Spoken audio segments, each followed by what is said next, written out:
Gandang hapon. So, nagpunta kami dito sa Mount Banahaw View Deck.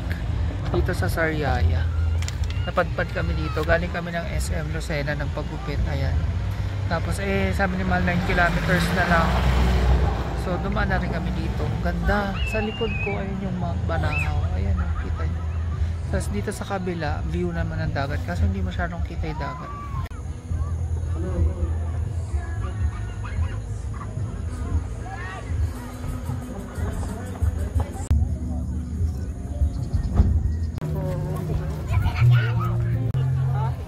So ayan, may parang tindahan ng lettuce sa kakainan dito. May aspin sa loob. Kung parang ang taba. May banda pa. May banda nga. May mga lettuce.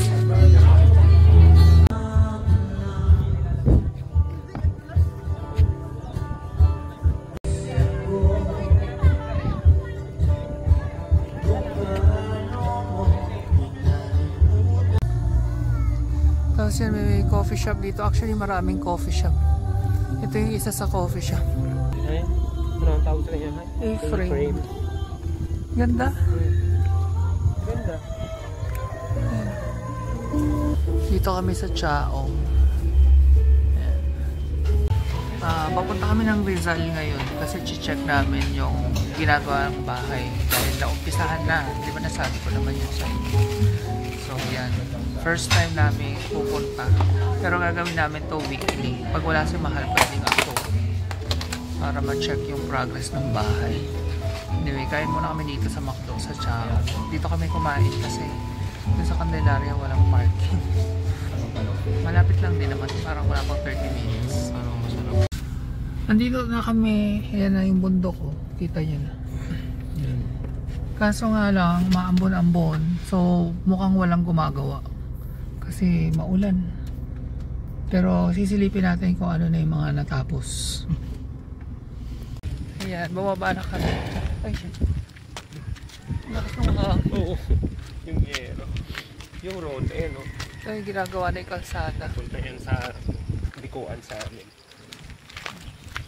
So, ayan na yung mga nagawa. Magtatamba kasi dyan, papantayin. Yan, pakita ko sa inyo. Hanggang dito mataas yung hahabulin sa kabila. Ayan o, taas ng hahabulin dyan.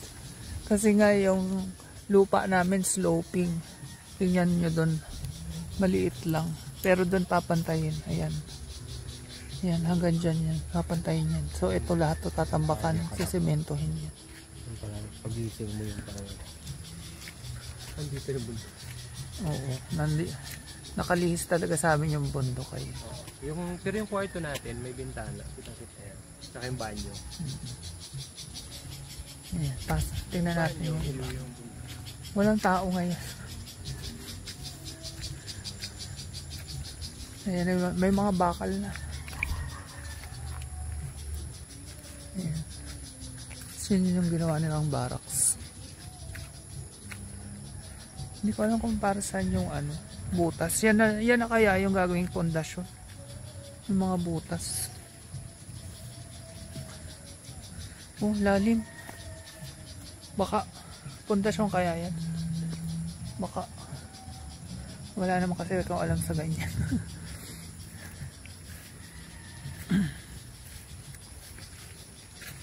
Ang lambot ng lupa. Lalim mo. Pag nahulog ka dyan, Diyos ko.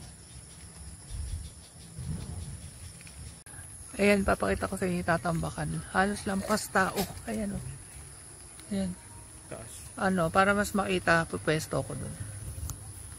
Dami lang daming basura. Ayan. Para mas makita nyo kung gaano kataas yung tatambakan. Ayan o, mas matangkad pa sa akin yung tatambakan. So yan, bumalik na kami sa sasakyan. Sinilip lang talaga namin. Wala rin naman kami makausap. Kasi walang tao.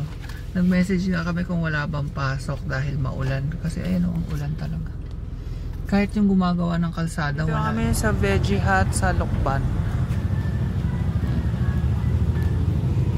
Bango nga, may pansit. Yan, may free kaming crispy mushroom. Libre yung ulam. Dagdag ulam. Dagdag ulam. Sarap. Ito yung curry. Masarap.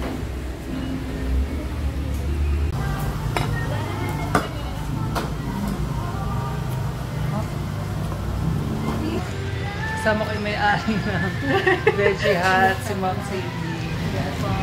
Lumayo pa kami mula Candelaria. Madadalas kami dito kahit malayo. Masarap. Thank you po sa Thank you, pag-visit. din. Yan, may nadaanan kami nagtitinda ng pako. Bumili kami 20 pesos isang bundle, so 100 pesos. Giginataan namin yan. Sarap.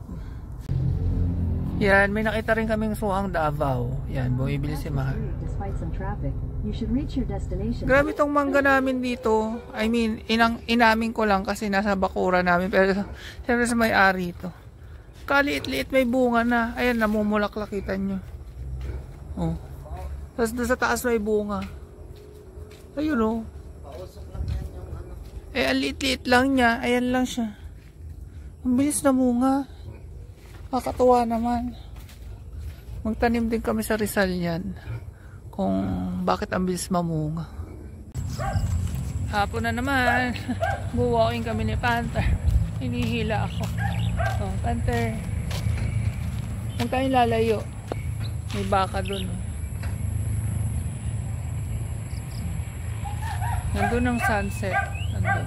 Hindi kita. Ayan si baby girl nandun.